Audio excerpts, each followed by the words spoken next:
Thanks for joining today's session. Today we're going to explore a critical question. What are recruiting's top 5 disruptors, and what should leaders do now in response? As you know, recruiting is experiencing one of the most significant transformations in decades. Artificial intelligence is reshaping workflows. Skills requirements are evolving rapidly. Remote work has expanded labor markets and talent pools, and fairness and transparency expectations are intensifying, all while candidate experience has become a strategic, measurable factor. And this doesn't mean that your other job goes away. You still need to answer that question and have that role filled yesterday. Today's session is grounded in peer-reviewed research across industrial and organizational psychology, labor economics, and management science. Rather than focusing on trends alone, we'll examine what other empirical studies actually demonstrate about recruiting effectiveness and risk. Across all disciplines, the evidence converges on a central idea. Disruption alone does not determine outcomes. Structure, validation, and transparency do. So over the next several minutes, we're going to walk through 5 disruptors that are supported by peer review evidence. For each, I'll explain why it matters and what leading organizations are doing differently. So let's begin by framing the pressures affecting recruiting today. Recruiting today is being reshaped by 5 simultaneous forces. First, everybody's favorite, artificial intelligence and generative AI. They are expanding across the hiring lifecycle. In a 2024 article in Frontiers in Human Dynamics, they examined how generative AI tools are influencing recruitment tasks and broader systemic reviews. They also documented rapid AI adoption across sourcing, screening, and communication stages. The second pressure recruiting is facing is that of fairness and auditability expectations. All of those are rising. Research presented at the ACM Conference on Fairness, Accountability, and Transparency by Ravina and colleagues cautions that algorithmic hiring tools require rigorous evaluation and transparent definitions of fairness. That means if you're using artificial intelligence or AI and machine learning to automate, analyze, or streamline your recruiting processes, you need to carefully evaluate where you're using it and provide transparency into what you consider fair and why. We'll dig a little deeper in just a moment. The third disruptor is that the labor market is shifting towards skills-based hiring. According to the Job Outlook survey of 2026, 70% of employers are now using skill-based hiring, which is up from 65% in 2025. Further, in the International Journal of Education Research 2026, they found that skills-based hiring actually has a significant enhancement on the employee's performance and job fit. The fourth disruptor in the public sector is the transition to remote and hybrid work, because that has evolved from a crisis response into a foundational talent strategy. Research between 2024 and 2026 indicates that government agencies are now using flexibility as their primary leverage to compete with the private sector for specialized talent. And fifth, employer brand and candidate experience are now a necessity. Research in Human Capital Innovations in 2025 suggests that because the public sector often lags behind the private sector in wages, employer brand is the primary tool for highlighting non-monetary benefits like purpose, balance, flexibility along with that stability, and other unique factors about your organization that will help you attract mission-driven talent. These 5 disruptors all interact. AI influences fairness, remote work necessitates examining practices beyond the office walls, skills-based hiring requires validated assessment methods, the list goes on. But the question is not whether disruption is happening, The question is, how are leaders responding in evidence-based ways? let's begin by exploring artificial intelligence. Artificial intelligence is arguably the most visible disruptor in recruiting. A 2025 systemic review of AI in recruitment, published in the International Journal of Education Technology and Higher Education, documented the expansion of AI across sourcing, screening, interview support, and analytics. These systems are no longer isolated resume filters. They are increasingly embedded across workflows. And then generative AI adds another layer. A 2024 article in Frontiers in Human Dynamics explored how large language models, or LLMs, can assist in drafting job descriptions, generating interview questions, and summarizing candidate information. The efficiency potential is clear. Automation can reduce administrative load and accelerate communication cycles. However, in a 2025 review in that same publication, they warn of the governance and other risks that are associated with using AI. One such risk is what they call the doom loop. You know, that loop where a candidate uses AI to mass apply, and then organizations use AI to mass filter, and then this leads to this dehumanizing experience where both parties feel overwhelmed by volume, but starved for quality. Another risk, detailed in a study by Wilson and colleagues from the University of Washington, found that recruiters often mirror the biases in AI tools. In lab experiments, when AI recommendations were moderately biased based on historical gender or race preferences, human participants adopted those same biases in 90% of their final selections. Conversely, when there was no AI used, participants selected candidates at equal rates across demographics. Research done by BloggingX and CodeAid in 2025 found that candidates have a massive trust gap when they know that AI is being used in the hiring process. Only 31% of candidates agree to let AI make the final hiring decision alone.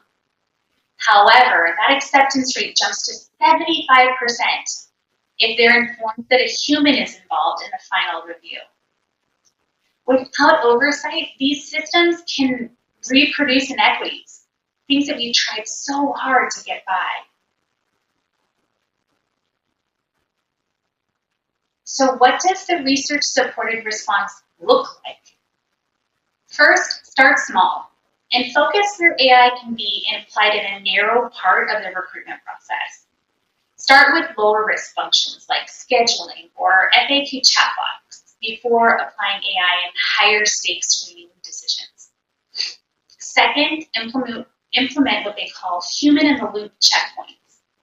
This allows for oversight and improves accountability while also bringing in contextual judgment. Third, conduct validation and subgroup impact analysis, because ongoing monitoring ensures that systems remain job relevant and equitable. The evidence does not suggest avoiding AI. It suggests governing it deliberately. Organizations that pair automation with structure gain efficiency while protecting trust. Because your greatest asset isn't AI or data. It's your people working smarter with both. So now let's turn to fairness more broadly. Fairness in recruiting has always mattered, but AI increases its complexity. Algorithmic fairness, that's defined as a multidisciplinary principle of ensuring that machine learning systems, especially those in life-altering decision-making capacities, operate in a way that is equitable, unbiased, and statistically justifiable. Algorithmic fairness has transitioned from being a technical best practice to a strategic imperative in public sector recruiting. And this shift is driven by this critical need to maintain what they call digital trust in the human-machine era, and also by the convergence of new regulations which make public sector agencies legally liable for discriminatory outcomes, even if you're using third-party tools. But legal compliance is just one slice of the algorithmic fairness pie. A 2024 scoping review in information processing and management examined fairness in AI-driven recruitment and emphasized that fairness has multiple definitions: legal compliance, statistical parity, procedural justice, and ethical inclusion. But these dimensions don't always align, and that's why measurement is essential. Ravenel and Associates in 2020 cautioned that vendor claims of debiasing often lack clear operational definitions, which can lead to unfair recruiting practices. So organizations must ask, which metrics are we measuring fairness for? What baseline are we considering fair? And how are we determining what fairness looks like? Audit frameworks, including work by Kochling and Werner in Business Research in 2020, recommended beginning with job analysis, then aligning assessment tools with competencies, and then documenting decision goals and monitoring subgroup outcomes over time. Fairness is not only a compliance requirement, it's linked to candidate outcomes. Research from 2024 conducted by Haas Connected team showed that fairness perceptions influence attraction and job acceptance, and that this has only grown with societal demands for equity and transparency, which means that fairness affects hiring success rates. Leading organizations are formalizing their AI governance policy, training interviewers on structured methods, and conducting regular adverse impact analysis. Fairness should be designed into the process and continually audited to maintain compliance. Let's talk next about skills-based hiring. Labor market research indicates increasing emphasis on demonstrable skills. But the skills conversation isn't new. It's just becoming part of everyday workforce planning conversations. The World Economic Forum's Future of Job Reports in 2025 said that workers need skills to thrive, and employers across industries expect that 39% of the key skills required in the job market today will change by 2030. And this is why the Association of Advanced Collegiate Schools of Business found that in 2024, more than half of higher ed institutions across the globe are expanding their credit-bearing micro-credentials, which blend the soft skills of humanities with technical applied competencies like AI fluency.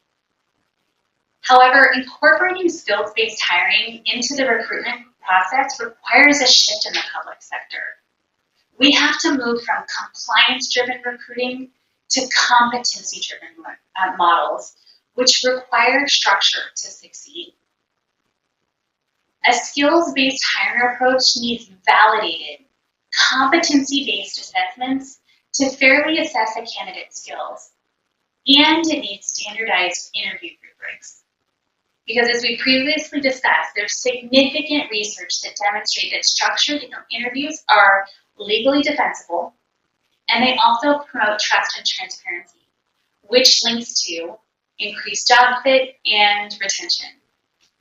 So what types of assessments should I be looking at? An example is work sample assessments, because they show a strong validity in assessing skills and they directly measure task performance. The research-supported model for incorporating skills-based hiring into recruiting has 4 steps. The first, conduct job analysis and define competencies that are linked to performance. Second, design assessments that are aligned to those competencies. Third, standardize your evaluation criteria. And fourth, calibrate scoring across interviewers. Skills-based hiring works when measurement supports it. So let's talk now about the next disruptor, which is the impact of remote work. Remote work has fundamentally expanded the recruiting landscape. Back in 2019, which I know seems like eons ago, research examined remote work and labor market implications.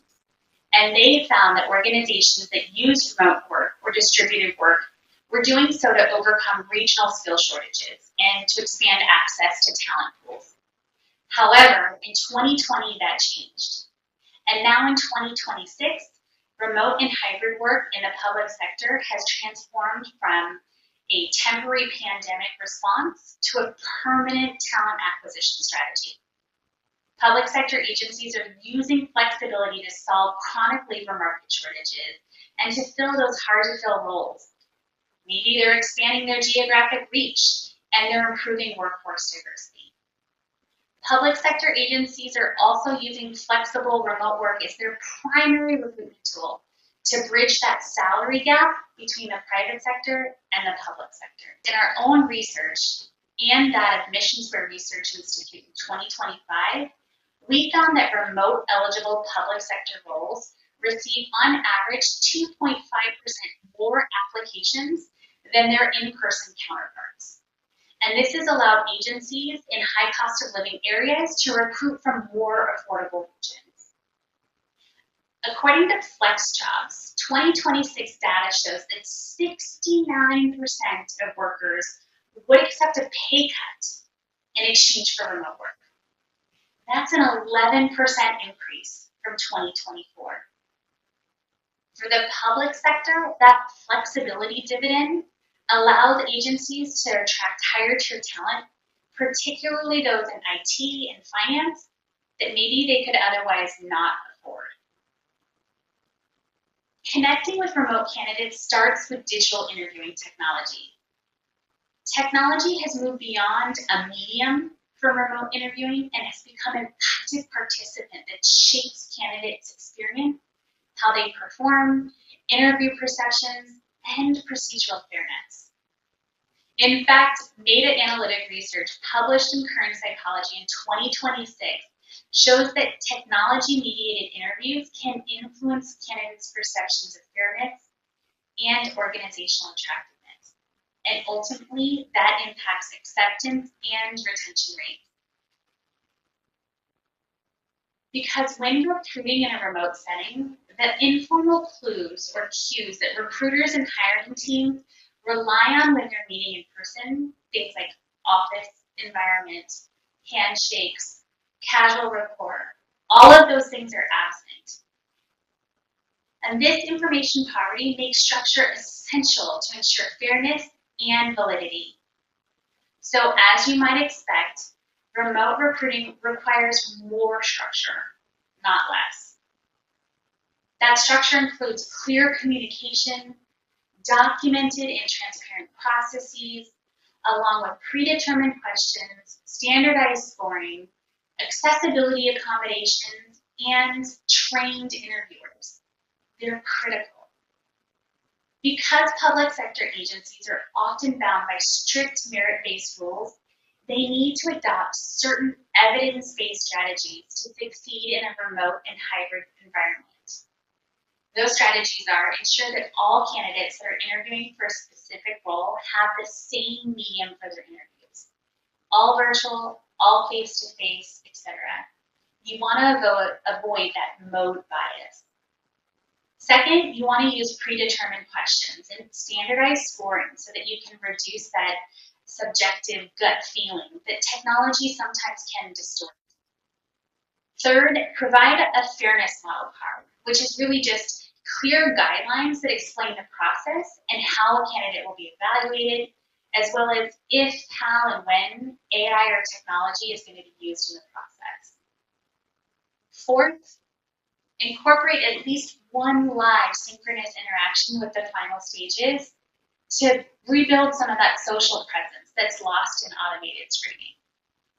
And lastly, clearly define remote and hybrid in job ads. Confusion on these terms were the leading cause of candidate dropout in 2025-2026.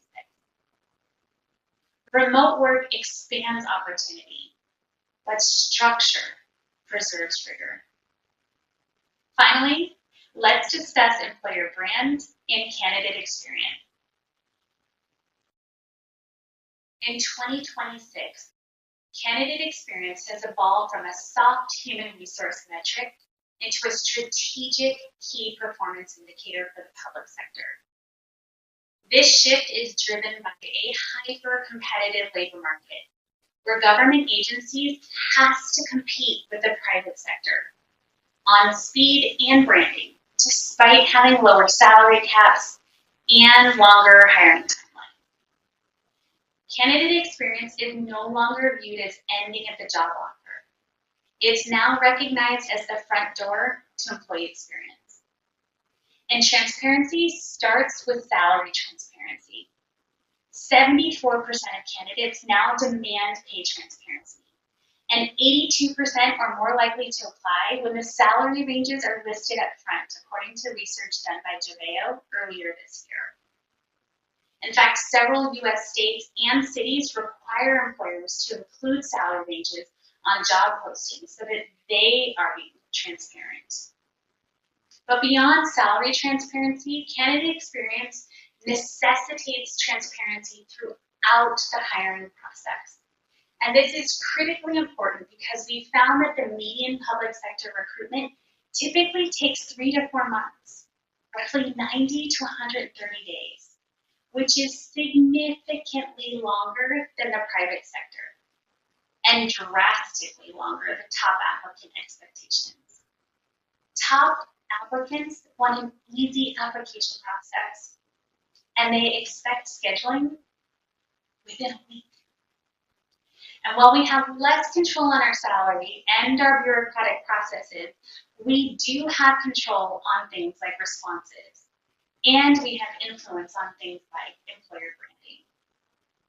In fact, according to ICMA, which we know is the International City County Management Association, in their report in 2025, 46% of local government HR leaders expect their largest wave of retirements to hit by 2026.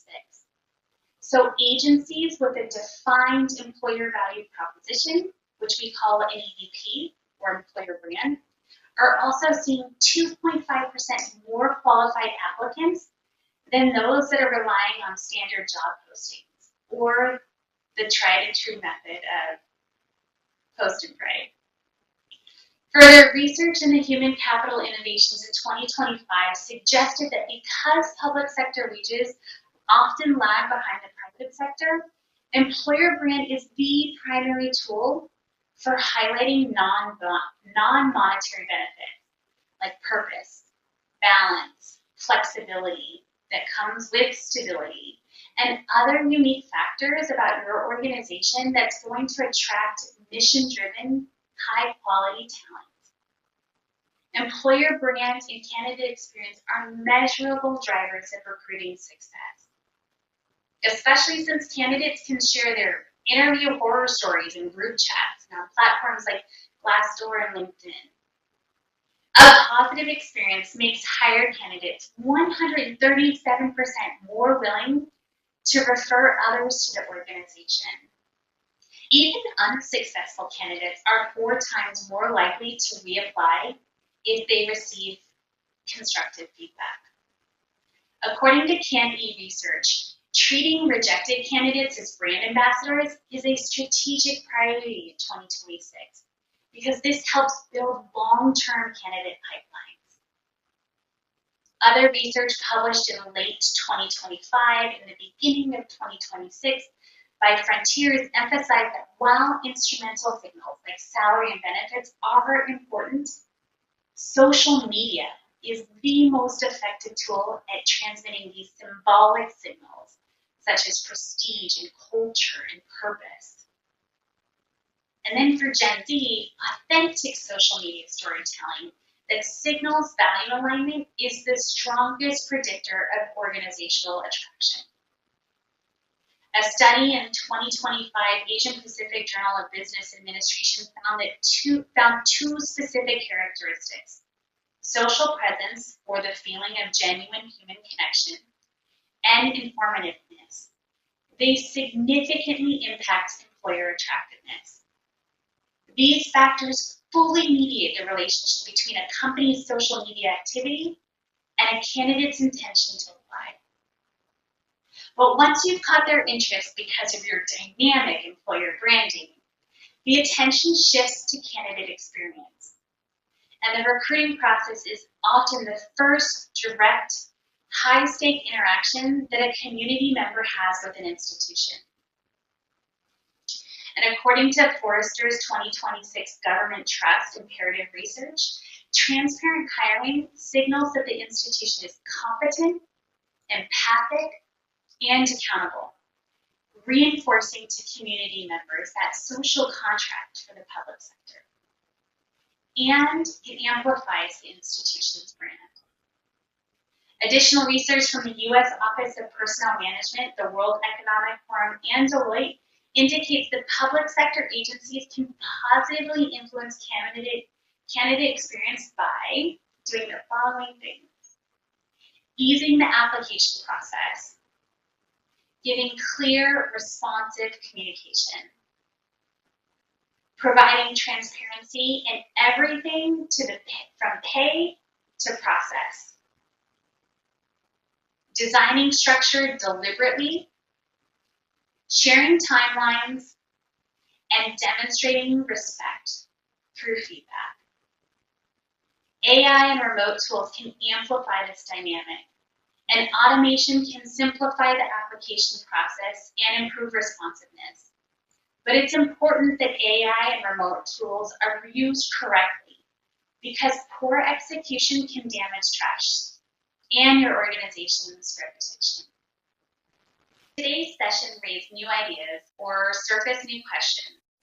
I encourage you to continue the discussion at Fuel, our virtual user conference. Fuel brings together practitioners and leaders across the HCM community to explore applied strategies grounded in research and real-world implementation.